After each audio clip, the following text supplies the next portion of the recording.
يا أيها الرسول لا يحزنك الذين يسارعون في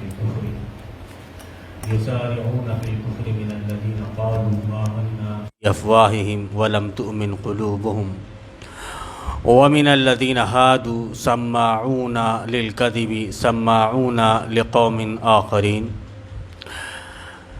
لم يأتوك يحرفون الكلم من بعد مواضعه يقولون إن أوتيتم هذا فخذوه وإن لم تؤتوه فاحذروا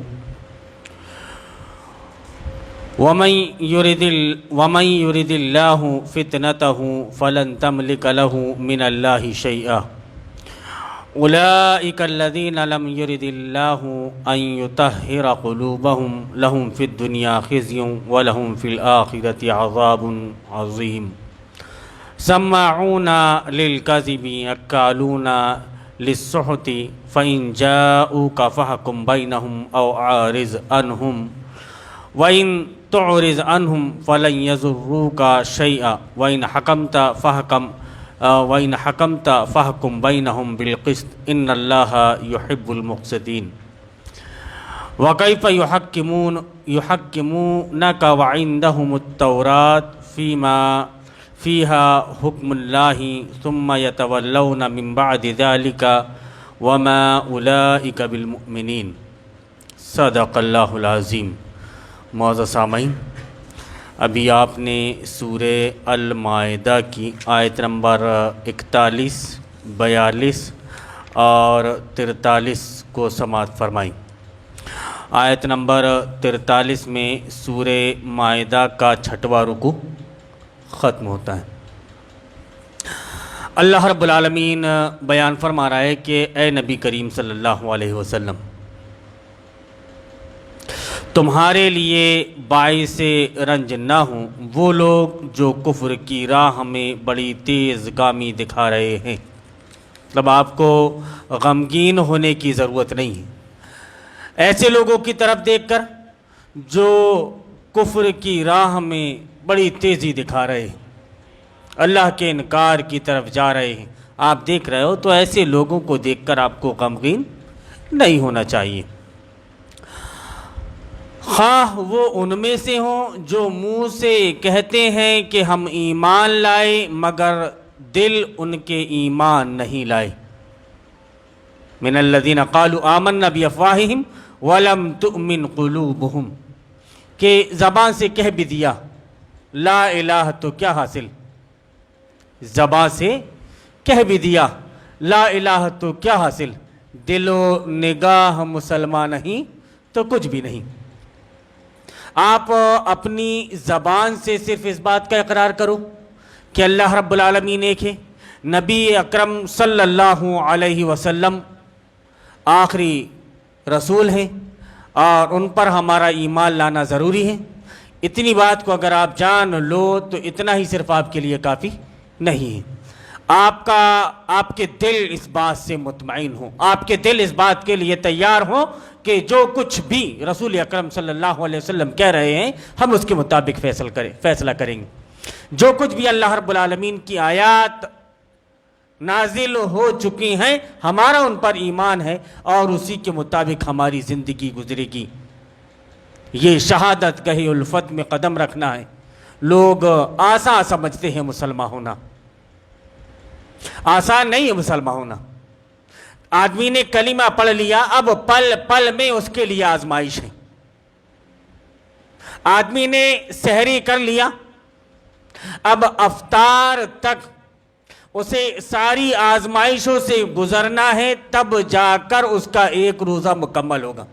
آدمی جانتا ہے نا اس بات کو کہ روزہ جو رکھ رہا ہے، ایسا نہیں ہے کہ روزہ آدمی نے رکھا اور پھر من مرضی سے جیسا چاہا ویسا رہ لیا، جیسا عام دنوں میں رہتا تھا ویسا رہا وہ، اور پھر اس کے بعد میں افطار کے وقت میں اس نے روزہ افطار کر لیا تو اس کا روزہ ہو گیا۔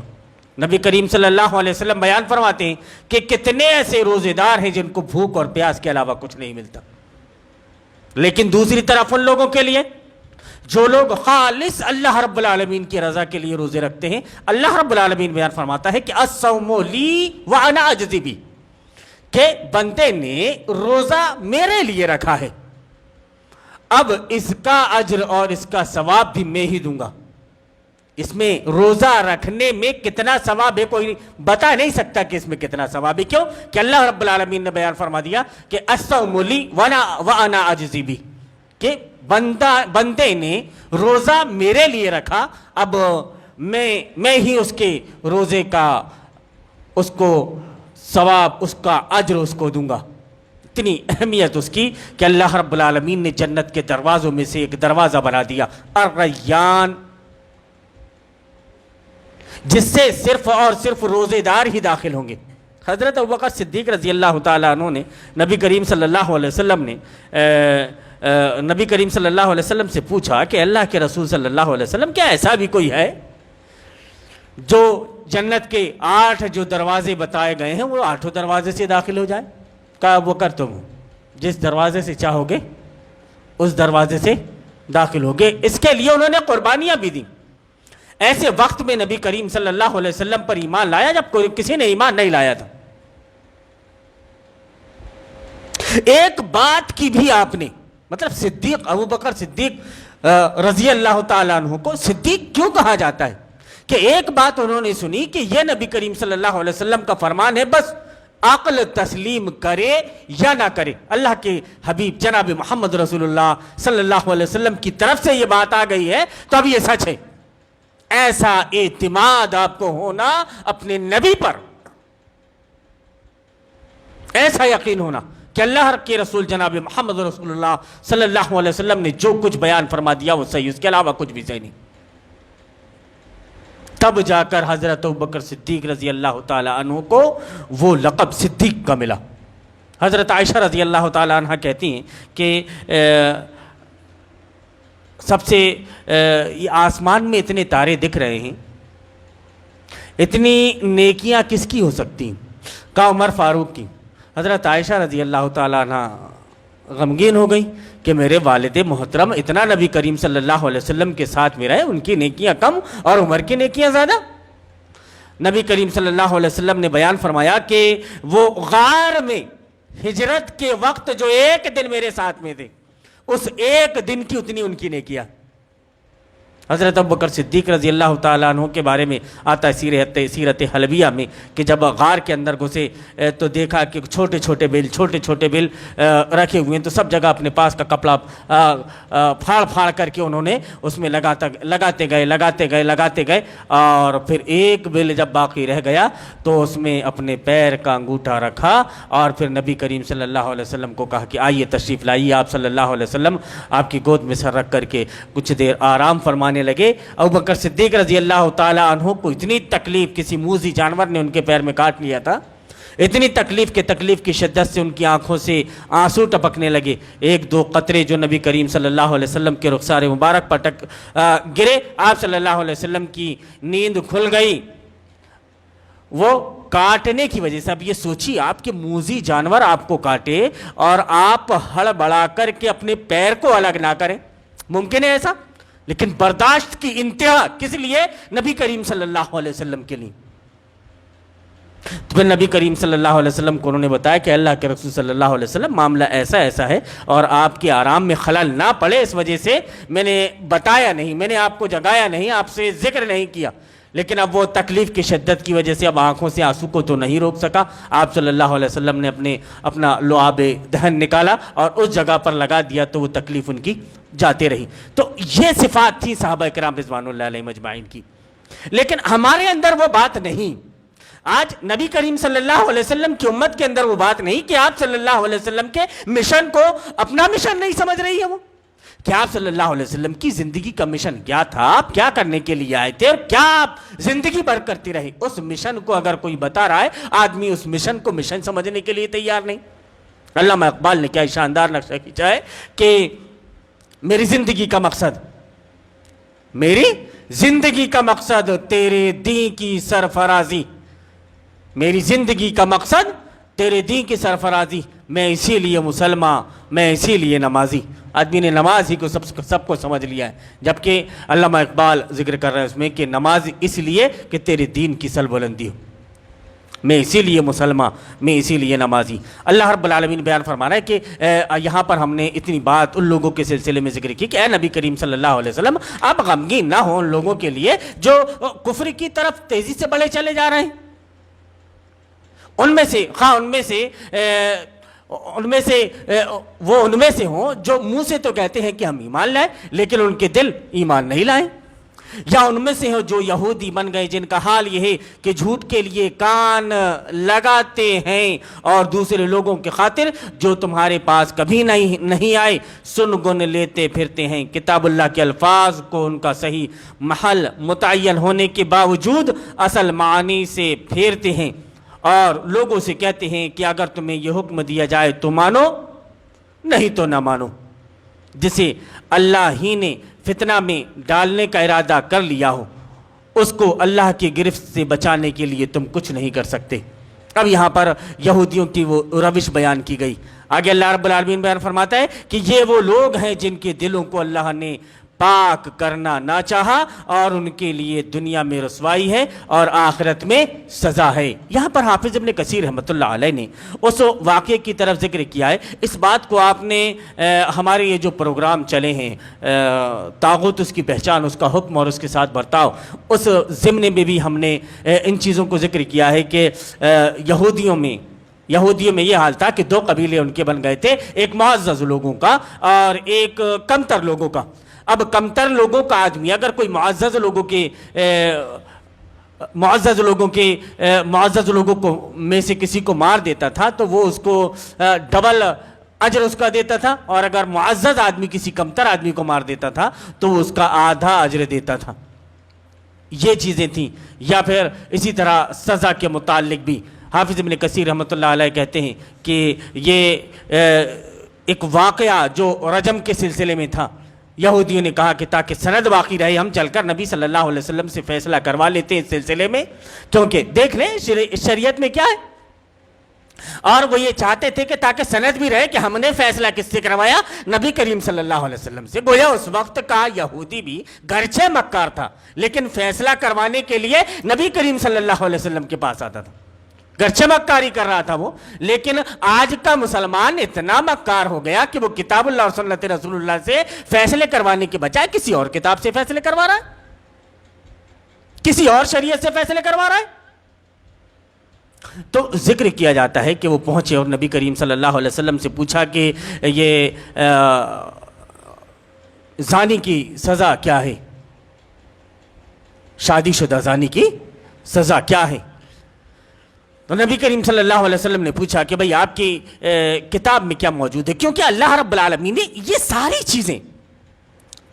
چیزیں بذریعے وہی پہلے ہی آپ کے پاس میں نازل کر دی تھی کہ یہ ایسی مکاری کر رہے ہیں اور اب آپ کے پاس میں آنے والے فیصلے کے لیے۔ تو نبی کریم صلی اللہ علیہ وسلم نے پوچھا کہ آپ کی کتاب میں کیا ہے، انہوں نے لیا آیت رجم پر اپنا ہاتھ ایسا رکھ دیا اور باقی آگے پیچھے کا پڑھ کر کے سنا دیا کہ یہ ایسا ہے۔ ایک صحابی غالباً عبداللہ ابن سلام رضی اللہ تعالیٰ عنہ اس وقت موجود تھے، انہوں نے کہا کہ اللہ کے رسول صلی اللہ علیہ وسلم انہوں نے کہیں پر ہاتھ رکھا ہوا ہے، وہ ہاتھ ہٹا کر کے پڑھوائیں ان سے۔ تو اس میں بھی آیت رجم موجود تھی۔ تو اس وقت ان لوگوں کا معاملہ یہ تھا کہ ان لوگوں نے یہ فیصلہ کر لیا تھا کہ اگر کوئی اس طرح کا کرتا ہے تو اس کو کالک وغیرہ پوت کر اور اس کو گدھے میں بٹھا کر کے ذلیل و رسوا کیا جائے اور ایسا کر کے اس کو چھوڑ دیا جائے۔ اب نبی کریم صلی اللہ علیہ وسلم نے ان کو عہد دلایا، ان کو قسم دی، تمہیں اپنے اس رب کی قسم جس نے تمہیں من و سلوہ سے نوازا، جس نے تمہیں فرعون سے نجات دی، جس نے تمہارے لیے چشمے پھوڑے، حقیقت بات کیا ہے یہ بتاؤ، کیونکہ کتاب اللہ میں بھی یہ مذکور ہے۔ یہاں پہ اللہ رب العالمین یہ ان کی اسی چیز کو ذکر کر رہا ہے کہ یحرفون الکلمہ من بعد مواضعہ، کہ ان کا حال یہ تھا کہ کتاب اللہ کے الفاظ کو ان کے صحیح محل متعین ہونے کے باوجود اصل معنی سے کیا کر دیتے تھے، وہ پھیر دیتے تھے، گویا کتاب اللہ میں یہ تبدیلی کر دیتے تھے۔ تو نبی کریم صلی اللہ علیہ وسلم نے جب یہ وعدہ دلا کر کے ان کے علماء سے پوچھا تو انہوں نے کہا کہ یار اب انہوں نے قسم ایسی دلا دی ہے نبی صلی اللہ علیہ وسلم، آپ نے قسم ایسی دلا دی ہے کہ اب ہمارے پاس صحیح بولنے کے علاوہ کوئی چارہ موجود نہیں، پھر انہوں نے ذکر کیا کہ ہمارے جو بہت معزز آدمی تھے، پہلے ہم رجم ہی کیا کرتے تھے شادی شدہ زانی کو، لیکن ہمارے جو بہت معزز آدمی تھے ان میں سے کسی کے ہاں یہ معاملہ پیش آیا تو ہم نے اس کو بدل دیا تاکہ ان کی عزت میں کوئی حرف نہ آئے۔ اب اس کے بعد میں معاملہ یہ ہوا کہ ایک غریب آدمی کے گھر کے آدمی سے اسی طرح کا معاملہ سرزد ہوا، تو اس کو ہم نے چاہ کے رجم کر دیے، تو سارے لوگ اکٹھا ہوگا کہ نہیں، تو پہلے اس کو رجم کرو پھر اس کو رجم کرو، نہیں تو جو سزا اس کے لیے متعین تھی وہی سزا آپ اس کے لیے متعین کرو۔ تو پھر اس کے بعد سے انہوں نے کہا کہ ہم نے یہ سزا کو بدل دیا تھا۔ تو نبی کریم صلی اللہ علیہ وسلم کو اللہ رب العالمین نے یہ بیان فرمایا کہ نبی کریم صلی اللہ علیہ وسلم نے پھر اسی آیت رجم کے متعلق ان کے درمیان میں فیصلہ کیا اور اس کو پھر رجم کیا گیا۔ انہوں نے یہ کہا تھا کہ ہم جائیں گے دیکھیں گے، اگر ہمارے مطابق بات ہوگی تو لے لیں گے، اور اگر ہمارے مطابق بات نہیں ہوگی تو چھوڑ دیں گے۔ ایسی ہی ذہنیت اگر نبی کریم صلی اللہ علیہ وسلم کی یہ امت بنا لی، ایسی ذہنیت اگر نبی صلی اللہ علیہ وسلم کی اس امت کی ہو کہ بھئی ہم جا رہے ہیں سمجھنے کے لیے، اگر ہمارے مرضی کے مطابق بات آئے گی تو ہم لے لیں گے، لیکن اگر ہماری مرضی کے مطابق بات نہیں آئے گی تو ہم نہیں لیں گے۔ ایسے ہی آدمی متعین کر لے کہ بھائی امام ابن تیمیہ اگر ہماری مرضی کے مطابق کوئی بات پیش کریں گے تو ہم ان کی بات کو لے لیں گے، لیکن اگر ہماری مرضی کے مطابق وہ پیش نہیں کریں گے تو ہم نہیں لیں گے۔ گویا آدمی نے کیا کیا کہ اپنی عقل کو یا اپنی بات کو یا اپنے نظریے کو صحیح سمجھا اور یہ جانا کہ اسی کے مطابق ہم کو فیصلہ کرنا، جبکہ اسے فیصل کتاب اللہ اور سنت رسول اللہ کو بنانا چاہیے۔ ہم نے یہ کہا کہ اگر ایک مشرک کی بات بھی کتاب اللہ اور سنت رسول اللہ سے ملتی ہے تو آپ اس کی بات کو لے لو۔ کیوں کہ آپ مشرک کی بات کو نہیں لے رہے ہو، آپ کتاب اللہ اور سنت رسول اللہ کی بات کو لے رہے ہو، اور ایک موحد کی بات کتاب اللہ سنت رسول اللہ سے ٹکرا رہی ہے تو آپ اس کی بات کو مت لو۔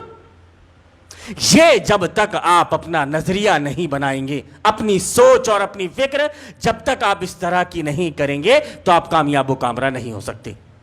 آگے اللہ رب العالمین بیان فرماتا ہے کہ یہ جھوٹ سننے والے اور حرام کے مال کھانے والے ہیں۔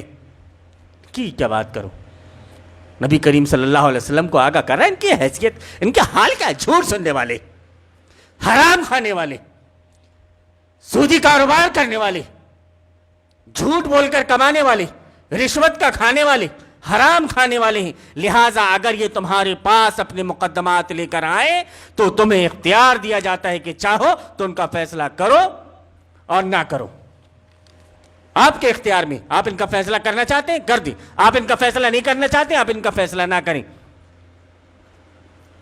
انکار کر دو تو یہ تمہارا کچھ بگاڑ نہیں سکتے۔ اگر تو آپ چاہو تو فیصلہ کر دو، اور اگر آپ انکار بھی کر دو تو یہ آپ کا کچھ بگاڑ نہیں سکتے۔ اور فیصلہ کرو تو پھر ٹھیک ٹھیک انصاف کے ساتھ کرو کہ اللہ انصاف کرنے والوں کو پسند کرتا ہے۔ یہاں پر حافظ ابن کثیر رحمۃ اللہ علیہ نے ذکر کیا کہ ایسا نہیں تھا کہ نبی کریم صلی اللہ علیہ وسلم نے ان سے تورات کو بلا کر پوچھا تو گویا کتاب اللہ کی موجودگی میں، شریعت کی موجودگی میں نبی صلی اللہ علیہ وسلم نے اپنے سے پہلے کی شریعت کے مطابق فیصلہ کیا۔ ایک یہ غلط نظریہ، ایک یہ غلط بات آدمی کے دماغ میں پیدا ہو سکتی، جبکہ ایسا نہیں۔ حافظ ابن کثیر رحمۃ اللہ علیہ ذکر کرتے ہیں کہ اللہ رب العالمین نے چونکہ پہلے ہی آپ صلی اللہ علیہ وسلم کو یہ ساری چیزوں سے آگاہ کر دیا تھا کہ دیکھو یہ دھوکہ دے کر کے آپ کے ساتھ میں آپ کو اس طرح کی باتیں آپ کے سامنے کرنا چاہتے ہیں کہ ہماری کتاب میں تو ایسا موجود ہے، جبکہ ان کی کتاب میں ویسا موجود نہیں، ان کی کتاب میں بھی وہی موجود ہے جو شریعت میں آپ کے یہاں باقی ہے۔ تو یہ دکھانے کے لیے اور ان کے جھوٹ کو پکڑانے کے لیے اللہ رب العالمین نے نبی کریم صلی اللہ علیہ وسلم سے نبی کریم صلی اللہ علیہ وسلم کو بذریعہ وحی ان کو بتا دیا کہ یہ دیکھ لو، آپ بلوا کر کے دیکھو۔ حالانکہ فیصلہ جو کیا آپ صلی اللہ علیہ وسلم نے شریعت محمدی کے مطابق ہی، کیوں کہ وہ شریعت محمدی میں موجود تھا۔ اور آج بھی اگر عیسیٰ علیہ السلام آ جائیں یا امام مہدی آ جائیں تو نبی کریم صلی اللہ علیہ وسلم کی شریعت کو فالو کریں گے۔ عیسیٰ اگر آ گئے تو وہ اپنی جو ان کے اوپر کتاب نازل ہوئی تھی اس کتاب کے مطابق وہ عمل نہیں کریں گے. اگر وہ عمل کریں گے اس کتاب کے مطابق اور نبی کریم صلی اللہ علیہ وسلم کی شریعت کو چھوڑ دیں گے تو اس کے لیے کوئی دلیل ہوگی کتاب اللہ اور سنت رسول اللہ میں. ہاتھو برہانکم ان کنتم صادقین. بھائی دلیل لاؤ آپ. کہ کوئی بھی بات ہو تو دلیل کی بنیاد پر. ایسا نہ ہو کہ میں اپنی زبان سے کچھ کہہ دوں, آپ اپنی زبان سے کچھ کہہ دیں, ہم آپ کی زبان کو دلیل مان لیں, ہم آپ کی قول کو, آپ کی تھنک کو, آپ کی فکر کو, آپ کی سوچ کو دلیل مان لیں اور آپ کی بات کو مان لیں. آپ نے اللہ پر ایمان لایا ہے, رسول اللہ صلی اللہ علیہ وسلم کو آخری نبی مانا ہے, تو جو شریعت آپ صلی اللہ علیہ وسلم کی ہے اس شریعت کو ہمیں فالو کرنا ہے اور اس کے مطابق ہمیں زندگی گزارنی ہے. اس سے پہلے کل کے درس میں بھی ہم نے بیان کیا, حافظ ابن کثیر رحمۃ اللہ علیہ نے جو ذکر کیا تھا کہ وقت کے خلیفہ نے یہ کہا کہ جتنے موسیقی کے آلات ہیں سارے کے سارے آلات کو آپ توڑ پھوڑ دو, جتنے گناہگار ہوں ان کو آپ جلا وطن کر دو. جیسے ہی اس نے یہ حکم جاری کیا, اللہ رب العالمین نے جو طاعون کی وبا کو وہاں پر پہنچایا تھا وہ طاعون کی وبا ختم ہو گئی. اگر دنیا چاہتی ہے کہ وباؤں سے بچ جائے تو دنیا اللہ کے سسٹم کو نافذ کر لے. جس جگہ میں بھی اللہ کا یہ سسٹم نافذ ہوگا اللہ رب العالمین اس جگہ کو کم از کم اس سے محفوظ رکھے گا. اور شیطان کے جو ہتھ کنڈے, شیطان کی جو چالیں چل رہی ہیں, شیطان جو اپنی چالیں چل رہا ہے, اگر آپ اب بھی شیطان کی چالوں کو نہ سمجھو, اب بھی یہود و نصارہ کے مشن کو آپ نہ سمجھ سکو, اب ظاہر سی بات ہے کہ آپ کب سمجھو گے؟ جب آپ پکے سچے مومن ہوگے. واتقوا فراست المومن فإنه ينظر بنور اللہ, کہ مومن کی فراست سے بچو کیونکہ مومن اللہ کے نور سے دیکھتا ہے. بھئی آپ کے پاس اللہ کا نور موجود نہیں, آپ نے اللہ پر ایمان لایا ہی نہیں, آپ نے سیکولر ڈیموکریسی پر ایمان لایا ہے, تو ظاہر سی بات ہے کہ اس کا بانی جیسی سوچ جیسی فکر آپ کو دے گا, جیسا آپ کو سوچنے کا زاویہ دے گا آپ ایسا سوچو گے. ساری چیز اس کے قبضوں میں, وہ جیسی چاہے خبریں عام کریں, آپ ان خبروں کو صحیح سمجھو گے, جن چیزوں کو چاہے وہ روک لیں, عام نہ ہونے دیں. تو اللہ رب العالمین بیان فرماتا ہے وَإِنْ حَكَمْتَ فَاحْكُمْ بَيْنَهُمْ بِالْقِسْطِ, کہ اللہ کے رسول صلی اللہ علیہ وسلم کہ اگر آپ ان کے درمیان فیصلہ کرو تو پھر ٹھیک انصاف کے ساتھ فیصلہ, انصاف کے ساتھ کرو کہ اللہ انصاف کرنے والوں کو پسند کرتا ہے. یہ تمہیں کیسے حکم بناتے ہیں, یہ تمہیں کیسے حکم مطلب فیصل, جج, چیف جسٹس, جج, حکم کا مطلب. تو یہ آپ کو کیسے حکم بناتے ہیں جبکہ ان کے پاس تورات موجود ہے جس میں اللہ کا حکم لکھا ہوا ہے, ان کے پاس تورات موجود ہے. اچھا یہ بھی چیز ہے کہ انہوں نے تورات میں تحریف اور تبدیلی کر دی تھی, یہ بھی غور طلب میٹر ہے کہ انہوں نے تورات میں تحریف و تبدیلی کر دی تھی, اس کے باوجود بھی وہ حصہ اس وقت تک باقی بچا ہوا تھا. اب اس وقت کیا ہے, کیا موجود ہے تورات میں, جو اس وقت موجود تھا وہ ابھی موجود ہے یا نہیں ہے ہم نہیں جانتے. لیکن اس وقت جب یہ نبی کریم صلی اللہ علیہ وسلم کے پاس میں آئے تو اللہ رب العالمین کے اس فرمان کے مطابق کہ یہ جو آپ کے پاس, یا آپ کو حکم کیسے بناتے ہیں جبکہ ان کے پاس تورات موجود ہے جس میں اللہ کا حکم لکھا ہوا ہے اور پھر یہ اسے منہ موڑ رہے ہیں. اللہ کا حکم اس پر بھی لکھا ہوا ہے اور اس سے یہ منہ موڑ رہے ہیں. تو گویا آدمی اگر یہ اپنی روش اختیار کر لے کہ نہیں ہماری طبیعت جیسی چاہے گی ہم ویسا کروائیں گے, یا پھر آدمی ایک کو چھوڑ کر دوسرے کے پاس صرف اس لیے جا رہا ہے, کہ یار اس کے پاس میں چلا جاؤں گا میں تو کچھ نرم گوشہ مل جائے گا, یہاں پر تو ایسا ہے کہ بہت ہارڈ ملتا ہے, تو میں تھوڑا آپ کے پاس میں چلا جاؤں تو تھوڑا نرمی بھرا انداز ملے گا, اور پھر وہاں پر میں ذکر کر دوں کہ ذرا نم ہو تو یہ مٹی بڑی زرخیز ہے ساقی, کچھ نرم ہو جائے تھوڑا. تو جب اسلام کا معاملہ جائے تو ہر مسلم کو ویسا ہی ہونا چاہیے جیسا اسلام اس کے تئیں چاہتا ہے, کہ آپ کسی کے تئیں, آپ اپنے لوگوں کے بھی تئیں تعصب کا شکار نہ ہو کہ یہ ہمارا آدمی ہے یہ غلط نہیں کر سکتا. نہیں, آپ کی نظر کتاب اللہ سنت رسول اللہ پر ہو, کتاب اللہ سنت رسول اللہ کے مطابق اگر کوئی کچھ کر رہا ہے تو وہ صحیح, چاہے وہ اپنا ہو. اور اگر کتاب اللہ اور سنت رسول اللہ کی مخالفت میں اگر وہ کر رہا ہے تو وہ غلط ہے، چاہے وہ آپ کا سگا اور اپنی جماعت کا فرد ہی کیوں نہ ہو. کیوں کہ آپ نے بیس بنایا ہے کتاب اللہ اور سنت رسول اللہ کو. تو اللہ رب العالمین بیان فرما رہا ہے کہ یہ تمہیں کیسے حکم بناتے ہیں جبکہ ان کے پاس تورات موجود ہے جس میں اللہ کا حکم لکھا ہوا ہے، اور پھر یہ اس سے منہ موڑ رہے ہیں. اصل بات یہ ہے کہ یہ لوگ ایمان ہی نہیں رکھتے. اگر یہ ایمان رکھتے تو یہ نوبت نہیں پہنچتی، اس حال کو یہ نہیں پہنچتے. انہوں نے بدل دیا اللہ کے احکام کو. آج بھی مسلمانوں کا وہی حال ہے. علامہ اقبال نے کیا شاندار نقشہ کھینچا ہے کہ خود بدلتے نہیں قرآن کو بدل دیتے ہیں. خود بدلتے نہیں قرآن کو بدل دیتے ہیں. ہوئے کس درجہ فقیہان حرم بتوفیق. ان غلاموں کا یہ مسلک ہے کہ ناقص کتاب جو سکھاتی نہیں امت کو غلامی کے طریق. تو میرے بھائیوں گزارش یہ کہ ہم 2 3 4 آیتیں پڑھ رہے ہیں، اس کو سمجھنے کی کوشش کر رہے ہیں. جو کچھ بھی ہم پڑھ رہے ہیں، سن رہے ہیں، سمجھ رہے ہیں، اللہ سے دعا کریں کہ اللہ رب العالمین ہمیں اس پر عمل کرنے کی توفیق دے. ہم راہ راست پر آ جائیں، ہماری زندگی کتاب اللہ اور سنت رسول اللہ کے مطابق گزرنے لگے. دنیا کا کیا حال ہے دنیا جانے، لیکن آپ اگر اپنے رب کو نبھا رہے ہو تو اتنی آپ اپنے رب سے امید رکھ سکتے ہو کہ دنیا کی طرح اللہ رب العالمین آپ کو عذاب میں مبتلا نہیں کرے گا. آپ اللہ رب العالمین سے ڈرتے رہو اور برابر اپنی زبان سے حق کو حق اور باطل کو باطل بولتے رہو. صحیح کو صحیح اور غلط کو غلط آپ بولتے رہو. جو سچ ہے وہ سچ ہے اور جو جھوٹ ہے وہ جھوٹ ہے. اللہ رب العالمین سے دعا ہے کہ اللہ رب العالمین ہمیں عمل کی توفیق دے. اللہم ارنا الحق حقا وارزقنا اتباعہ وارنا الباطل باطلا وارزقنا اجتنابہ. آمین یا رب العالمین.